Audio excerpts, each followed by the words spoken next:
When, in your opinion, gentlemen, do you want to take it around, behind the back of the bar and just end it and leave it? It's not worth trying to fix it because it's already broken. Day one. Day one? As soon as you have that feeling? As soon as you have that feeling. And then, well, you know how when like the Persians go to war in Sparta or whatever, and they say, you're dead today and you go fight to stay alive? It's that approach. So yeah, it's dead already. She can win you back for the second time, but you got to take the approach that it's already over and you're just using a training partner. You've written some articles or an essay, Ryan, on like steps to try to regain the frame, and that's like the starting point too, isn't it? Just consider it dead.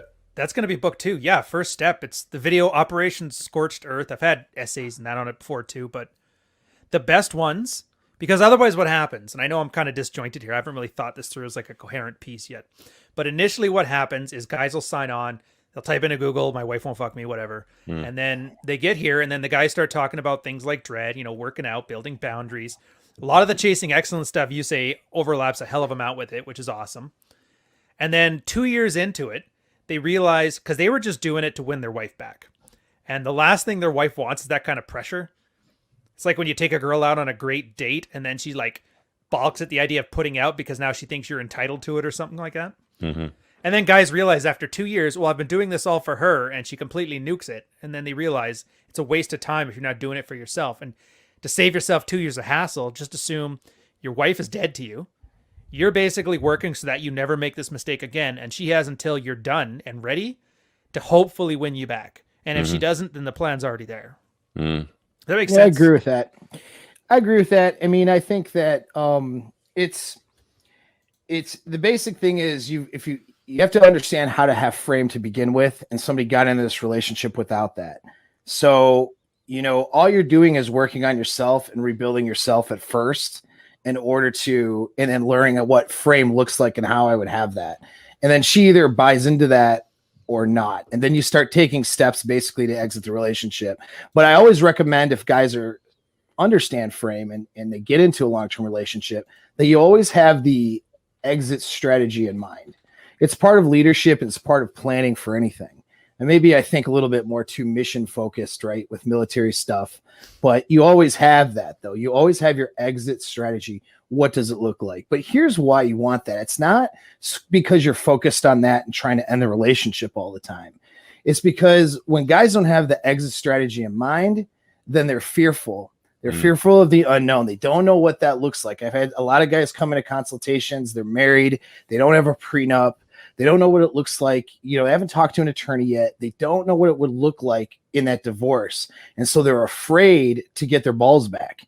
They're afraid to execute standards and boundaries and start to get that frame with themselves. Like they lost frame in a relationship. They probably didn't have frame with themselves. You know what I mean?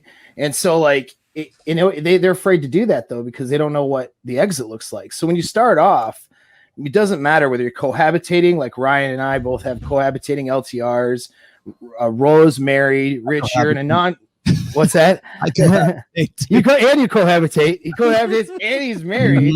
And then Rich, and then Rich, you don't cohabitate, but whatever that looks like, what the exit looks like, then you're not fearful when you execute the strategy that you need to execute to either get yourself back, get the relationship back, or end it, whichever it turns out.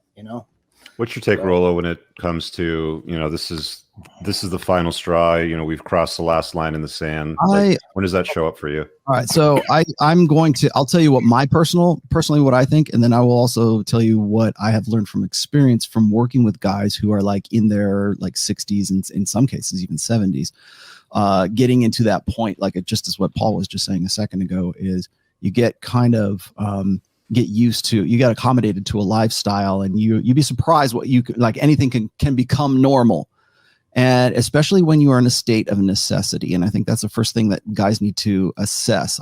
If you've read my first book, you already understand this. I've said this was Iron Rule of Tomasi #1, frame is everything. And the frame that you enter into that relationship with is going to set the tone, if nothing else. I mean, I'm saying it's immutable, but I'm just saying it will set the tone for your relationship. So what you will tolerate while you are single, you will more than tolerate when you're locked in and you're committed to that. So I don't think enough guys think about that first off, because that has a lot to do with like setting boundaries. And I get into this conversation sometimes with, I think with Ryan a couple times as well, is I'm the demonstrate, do not explicate guy. And I get to a point where I have to, it's not so much the behavior as it is the motivation for that behavior. So when she is crossing boundaries, whatever those happen to be, it is much better to demonstrate that that was a boundary, you crossed it, and these are the consequences of it, instead of delivering an ultimatum, which is what most guys will do. When guys get into a relationship, like I said, they will take and tolerate things that they would never have tolerated before, or even like from their best friend. They would like come to blow, like, would punch your friend in the face for some of the stuff that you're willing to tolerate when you're in a relationship, because most guys enter into a relationship when they're necessitous and they go in with a scarcity mentality. And so the idea of rocking the boat or experimenting, or like I had this conversation with Sterling Cooper, because Sterling was talking about how to have better sex, how to get your wife to have sex with you, and how to like sex her up the proper, porn star way, I guess. And he told me the same thing I hear from a lot of other guys, which is, I could never do that. I don't want to experiment, because if I upset the boat, then the boat will sink. It'll capsize if I try to do those things. That when you get into that situation, you're kind of lost.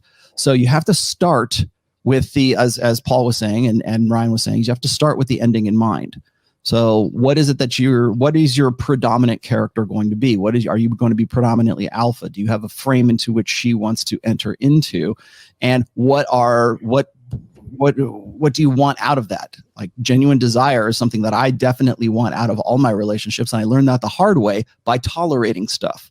I came to this knowledge, not because I was perfect at it, but because I screwed it all up at one point and learned what it was that I was doing. I also learned that when I didn't care, that's when women came around. I talked about this on Sunday on my Sunday show, is when I started making myself my mental point of origin. And I didn't have a word for it back then, but when I started focusing on the things that I wanted to do, and that was my main, like, almost tunnel vision focus, that's when I found that women found me the most attractive. When I wanted to be a rock star in 1989, right? When I was working towards that and having a good time, and I was only focusing on what I wanted to do, that's when I suddenly, like, guys will say this, when you're just ignore the girls and they'll come and they'll show up.